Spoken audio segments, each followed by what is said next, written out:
सोचिए, आप अपनी फैमिली के साथ हंसी खुशी लाइफ एंजॉय कर रहे हो और अगले ही पल आपकी दुनिया पूरी तरह से तबाह हो जाए। ये कहानी एक खुशहाल परिवार से शुरू होती है। एक प्यारी सी बेटी जोई, उसकी मम्मी बैथ और पापा जैक्सन। वे तीनों अपने घर में बैठे बातचीत कर रहे थे जब अचानक उन्हें बाहर से अजीब और गरीब आवाजें सुनाई दी। ऐसा लग रहा था जैसे कोई चिल्ला रहा हो। जैक्सन और बैथ ने देखा कि बाहर सड़कों पर अफरा तफरी मची हुई है। लोग अपने घरों को छोड़कर भाग रहे थे, जैसे कि दुनिया खत्म होने वाली हो। वे हैरान होकर देखते हैं कि उनका पड़ोसी, जिसे वे सालों से जानते थे, वह भी जल्दी जल्दी अपना सामान पैक कर रहा था। जैक्सन ने पास जाकर पूछा, क्या हुआ? तुम लोग कहाँ जा रहे हो? लेकिन वे इतने डरे हुए थे कि उन्होंने पलटकर देखा भी नहीं। तभी उनकी नजर पड़ोसी के बेटे पर गई। जैक्सन ने उस बच्चे से पूछा, बेटा क्या हुआ है? उस बच्चे ने जो जवाब दिया, उसे सुनकर जैक्सन और बैथ के पैरों तले से जमीन खिसक गई। उसने कहा, मेरे पापा के एक दोस्त ने बताया कि एक बहुत खतरनाक वायरस फैल गया है जो इंसान को मॉन्स्टर में बदल देता है। इससे पहले कि वह बच्चा कुछ और बताता, उसकी मम्मी ने उसे घसीट लिया। बैथ ने उस महिला से पूछा, यह बच्चा किस वायरस की बात कर रहा है? महिला ने घबराहट में कहा, अभी पूछने का वक्त नहीं है। अपनी बेटी और पत्नी को लो और इस शहर से जितना हो सके दूर भाग जाओ। यह सुनकर जैक्सन और बैथ एकदम सन्न रह गए। बिना कुछ सोचे समझे जैक्सन ने अपनी फैमिली को कार में बिठाया और शहर से बाहर निकलने लगा। लेकिन तभी उन्होंने एक और अजीब बात देखी। जो पड़ोसी अभी कुछ देर पहले शहर से भाग रहे थे, वे वापस लौट रहे थे। यह देखकर उन्हें समझ नहीं आया कि आखिर माजरा क्या है। आगे जाकर वे ट्रैफिक में फंस गए। जैक्सन जब कार से बाहर निकला तो उसने देखा कि शहर से बाहर जाने का एकमात्र रास्ता पुलिस ने बंद कर दिया है। आसमान में हेलीकॉप्टर्स घूम रहे थे। तभी एक लाउडस्पीकर से अनाउंसमेंट होने लगी, शहर में एक खतरनाक वायरस फैल गया है, सभी लोग अपने घरों को वापस लौट जाएं। यह सुनकर जैक्सन को कुछ अजीब लगा। अगर वायरस फैल गया है तो लोगों को शहर से बाहर क्यों नहीं जाने दिया जा रहा? उन्हें शहर में ही क्यों रहने को कहा जा रहा है? तभी अचानक पास के पहाड़ से एक बहुत मोटा पत्थर उनकी कार पर आ गिरा। वे सब बुरी तरह डर गए। तभी पहाड़ के पीछे से 2 मिलिट्री फाइटर जेट्स निकले और शहर की तरफ बढ़ने लगे। इन जेट्स ने पूरे शहर पर बम गिराने शुरू कर दिए और देखते ही देखते पूरा शहर राख में बदल गया। बैथ तुरंत समझ गई कि अगर उन्होंने पुलिस की बात मानी होती और वे घर लौट गए होते तो उनका भी यही अंजाम होता। अब वे जेट्स सड़क पर मौजूद लोगों पर भी बम बरसाने लगे। सभी को समझ आ गया था कि सरकार उन्हें जिंदा जलाना चाहती है। लोग अपनी जान बचाने के लिए इधर उधर भागने लगे, लेकिन जैक्सन और बैथ को पता था कि वे कहीं भी भागे, इन जेट्स से नहीं बच पाएंगे। भागते भागते बैथ ने पीछे एक स्कूल देखा जो पहाड़ की चोटी पर था। उसे लगा कि शायद वे वहां बच सकते हैं। जैक्सन और बैथ अपनी बेटी जोई के साथ उस पहाड़ पर चढ़ने लगे। वे जैसे तैसे दौड़ते हुए स्कूल पहुंचे। वहां किस्मत से उन्हें एक अंडरग्राउंड बंकर का दरवाजा मिला। बस कुछ ही सेकंड बाकी थे और वे जल्दी से उस बंकर के अंदर चले गए। जैसे ही बंकर का दरवाजा बंद हुआ, ऊपर एक जोरदार धमाका हुआ। वे तीनों बच तो गए थे, लेकिन हैरान थे कि आखिर यह कौन सा वायरस था जिसके लिए सरकार को पूरे शहर को तबाह करना पड़ा। उन्हें समझ नहीं आया। बस इतना पता था कि अगर जिंदा रहना है तो इसी बंकर में रहना होगा। लेकिन अब उनके सामने एक और चुनौती थी। यहाँ कब तक रहेंगे और खाने पीने का क्या होगा? शुक्र है वहाँ ढेर सारा एक्सपायरी खाना आपातकाल के लिए रखा हुआ था। यह खाना शायद 3 लोगों के लिए लंबे समय तक चल सकता था। बैथ अपनी बेटी जोई के बारे में सोचकर परेशान थी। वह सोचने लगी कि अगर जोई बीमार हो गई तो वे क्या करेंगे? यहाँ तो कोई उपचार भी नहीं होगा। तभी जैक्सन ने बंकर के दरवाजे को लोहे की जंजीरों से अच्छी तरह बंद कर दिया। बाहर की दुनिया से उनका रिश्ता पूरी तरह से टूट चुका था। हर दिन एक ही तरह का खाना, पीने के लिए गंदे नाले का पानी और समय बिताने के लिए ताश। यह जिंदगी उनके लिए दुनिया के अंत जैसा महसूस हो रही थी। एक दिन जोई ने जैक्सन से पूछा, पापा हम यहाँ कब तक रहेंगे? जैक्सन के पास कोई जवाब नहीं था। उसने बस इतना कहा, जब बाहर से वायरस चला जाएगा तब हम बाहर जाएंगे। वह अपनी बेटी को दिलासा देने के लिए उसकी आंखों पर उंगलियां रखकर बाहर की दुनिया को इमेजिन कराता। ऐसे ही दिन फिर महीने बीतते गए। उन्हें पता भी नहीं चला कि वे इस बंकर में 1 साल से भी ज्यादा समय गुजार चुके थे। एक दिन जोई ने अपनी माँ के बनाए हुए पेरिस्कोप से बाहर देखा। चारों ओर बस तबाही का मंजर था। दूर दूर तक किसी इंसान का नामो निशान नहीं था। नन्ही जोई को लगा कि शायद वे ही दुनिया में बचे आखिरी लोग हैं। उसकी माँ ने उसे समझाया कि ऐसा मत सोचो, शायद उसके दोस्त भी कहीं छुपे हुए हों।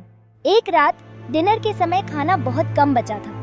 जोई की जिद पर उसे एक पूरा टिन का डब्बा दिया गया। जब उसने उसे खोला तो वह खाली था। डब्बे में एक छोटा सा छेद था। यह देखकर बैथ ने बाकी सारे डब्बे चेक किए। कुल 15 डब्बे खाली थे। यह उनके 3 हफ्तों का राशन था। बैथ ने वेंटिलेशन जाली की तरफ देखा और अंदाजा लगाया कि कोई चूहा अंदर आ गया होगा। उसने कहा, हमें इसे मारना होगा, वरना ये हमारा सारा खाना बर्बाद कर देगा। अगले दिन जब जोई खेल रही थी, तभी उसने एक चूहे को दोबारा खाने की चोरी करते हुए देखा। उसने तुरंत अपने माता पिता को बुलाया। आज उन्हें इस चूहे को हर हाल में मारना था। जैक्सन गुस्से में चाकू लेकर आगे गया, लेकिन वह चूहा बहुत तेज था। उसने वार से बचते हुए टेबल पर रखी लालटेन गिरा दी। जैसे ही वह अपने बिल में घुसने वाला था, बैथ ने झपट कर उसे मार दिया। वे सब चूहे के मरने की खुशी मना रहे थे कि तभी दूसरी तरफ लालटेन से आग फैलने लगी। जैक्सन ने उसे बुझाने की कोशिश की, लेकिन उसका हाथ जल गया और लालटेन का शीशा टूट गया। दोनों ने मिलकर किसी तरह आग तो बुझा ली, लेकिन अब एक और मुसीबत खड़ी हो गई थी। आग से निकलने वाला धुआं वेंटिलेशन जाली से बाहर निकल रहा था। यह देखकर वे घबरा गए, क्योंकि यह धुआं उनके ठिकाने का पता दे सकता था। जैक्सन ने कहा, शायद रात का अंधेरा धुएं को छुपा लेगा और हम पकड़े ना जाएं। वे तीनों पूरी रात डर में जागते रहे। अगली सुबह उन्होंने पेरिस्कोप से बाहर देखा तो उनके होश खो गए। बाहर आसमान में धुएं का एक बहुत विशालकाय गुबार था। उन्हें यकीन हो गया कि अब वे पकड़े जाएंगे। बैथ ने कहा, धुआं है तो उसकी राख भी होगी, हमें जाकर उसकी सफाई करनी होगी। जैक्सन और बैथ ने बाहर जाने का फैसला किया।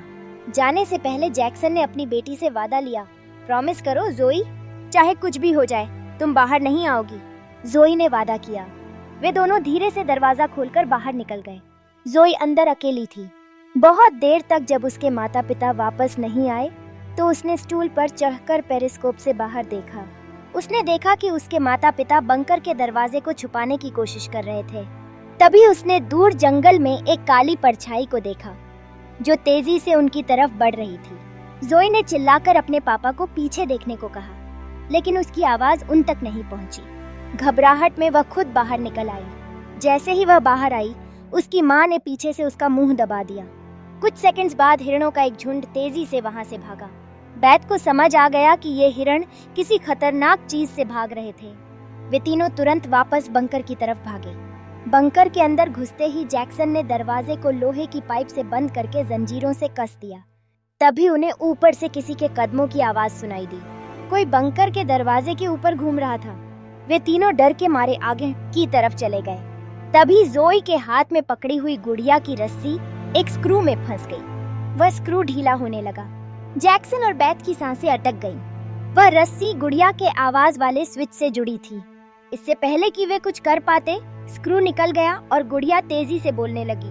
जैक्सन ने तुरंत गुड़िया को ओपन कर उसका स्पीकर निकाल दिया, लेकिन तब तक बहुत देर हो चुकी थी। ऊपर वाली चीज को पता चल गया था कि बंकर के अंदर कोई है। अचानक ऊपर से एक जोरदार टक्कर की आवाज आई। वह बंकर का ढक्कन खोलने की कोशिश कर रहा था। उसकी भयानक ताकत के सामने जंजीरें एक एक करके टूटने लगीं। जैक्सन को पता था कि दरवाजा ज्यादा देर नहीं टिक पाएगा। तभी दरवाजे के ऊपर एक काला साया दिखाई दिया, जिसकी आंखें बल्ब की तरह चमक रही थीं।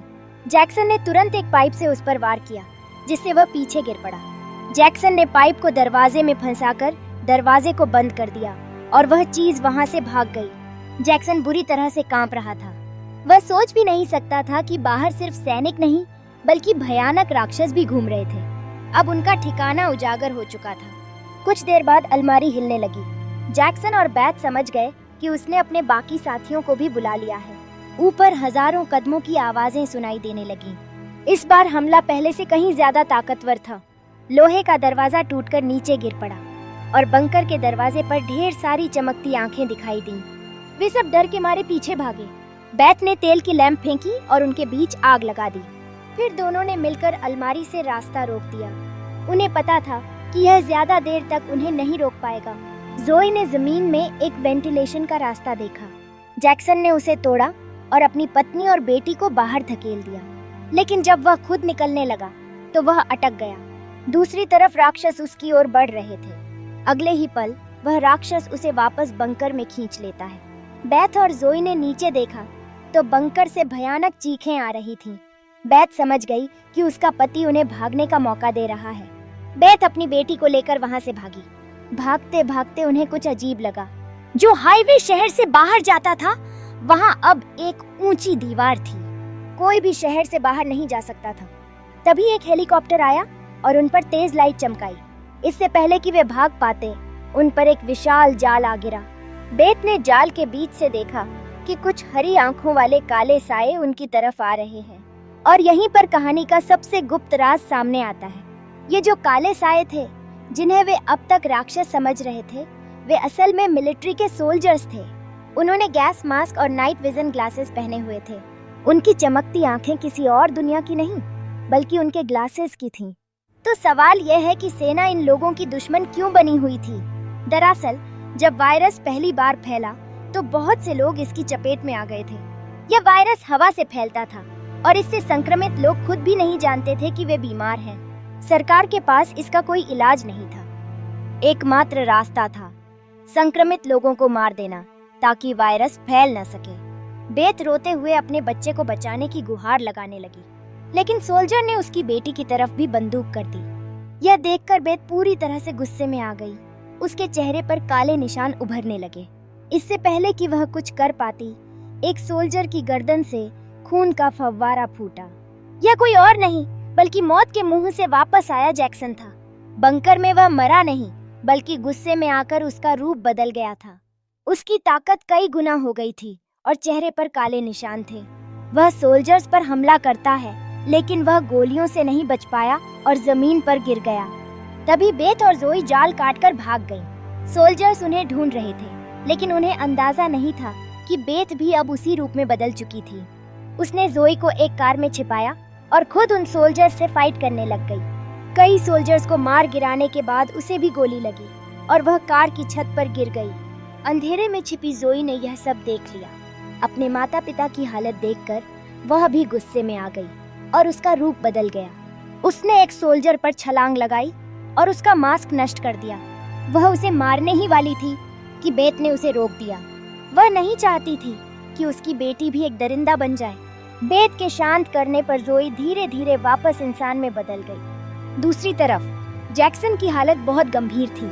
उसने अपनी बेटी के चेहरे को देखा और हमेशा के लिए अपनी आंखें बंद कर ली। उसी वक्त एक और हेलीकॉप्टर आ गया। बेथ अपनी बेटी को लेकर भागी और कबाड़ के ढेर से होते हुए एक सुरंग में घुस गई।